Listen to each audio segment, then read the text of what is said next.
नमस्कार, मेरा नाम रवि पांडे और आज हम सीखने जा रहे हैं कुकिंग इंस्ट्रक्शन। तो cooking is the most important work of our life. ये बहुत ही इंपॉर्टेंट काम है हम जो अपने डे टू डे लाइफ में करते हैं। आई होप हम सबको कुछ ना कुछ बनाना आता है। कई लोग बहुत अच्छे कुक होते हैं, मतलब उनकी कुकिंग स्किल बहुत अच्छी होती है, कलिनरी स्किल बहुत अच्छी होती है। बट क्या आपको पता है कि कुकिंग के अलग अलग तरीके होते हैं? तो आज हम उसी चीज को डिस्कस करने वाले हैं कि वो कौन कौन से तरीके हैं जिससे हम कुकिंग को जान सकते हैं। तो आइए शुरू करते हैं। सबसे पहला तरीका है बेक करना। जैसे आपने देखा होगा कि केक को ओवन में बेक किया जाता है, तो baking is also a way of cooking. Beat beat का मतलब होता है फेंटना।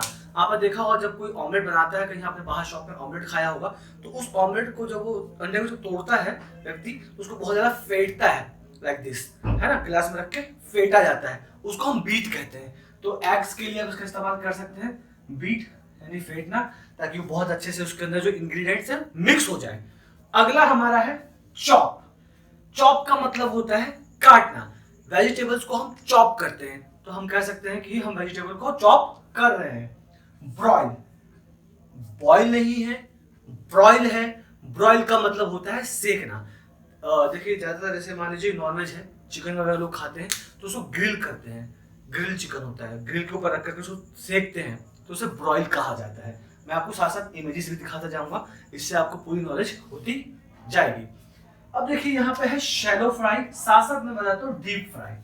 शैलो फ्राई में क्या होता है कि आप इसमें किसी भी चीज को पूरी तरह से तेल में नहीं डुबाते हैं। फ्राई करना होता है लेकिन वो चीज पूरी तरह से तेल में डूबी हुई नहीं होती है।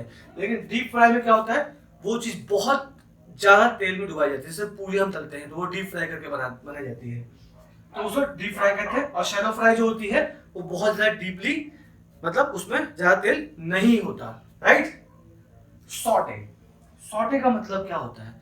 देखिए कई बार क्या होता है हल्के से हम तलते हैं, मतलब उसमें क्या करते हैं, हल्के से तलने का मतलब ये होता है कि हमने फ्राइंग पैन लिया, उसके अंदर कुछ वेजेस डाली और उसको हल्का सा तेल डाल करके उसको हम फ्राई टाइप का कर देते हैं, उसे सॉटे कहा जाता है। हमारा अगला वर्ड है वो है मिन्स। मिन्स जैसे कि आप जानते हैं कि मिन्स का मतलब होता है कीमा बनाना, यानी कोई जरूरी नहीं कि नॉनवेज ही हो उसका हम कीमा बनाएं। कई बार जैसे हम पोटैटो को भी मिन्स कर देते हैं, मतलब उसको बिल्कुल मल करके, मतलब हाथों से भी कर सकते हैं, मशीन भी आती है, तो कीमा बना दिया जाता है। ज्यादातर वैसे तो नॉनवेज के लिए यूज करते हैं मिन्स, और इसके लिए मशीन का भी इस्तेमाल किया जा सकता है। अगला है बारबेक्यू। बारबेक्यू पार्टी के बारे में आपने सुना होगा।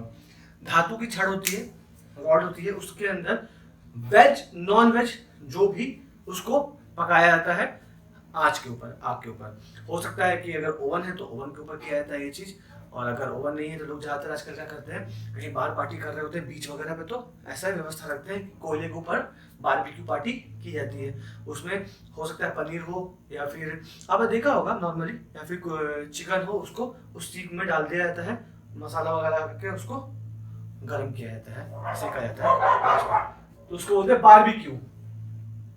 कार्व, कार्व का मतलब होता है मांस को छोटे छोटे टुकड़ों में काट देना, मांस को छोटे छोटे टुकड़ों में काट देना। नीड, नीड का मतलब होता है गूंदना। गूंदते किसको हम? फ्लोर को, आटे को। और गूंदने का क्या बनता है? डो बनता है उसका, यानी गूंदा हुआ आटे को हम डो कहते हैं।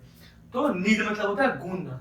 ग्रेट, ग्रेट का मतलब होता है कद्दूकस करना। किसी चीज को अगर हम घिस रहे हैं कद्दूकस में और उसके द्वारा हम कुछ बना रहे हैं तो उसको हम ग्रेट कहेंगे।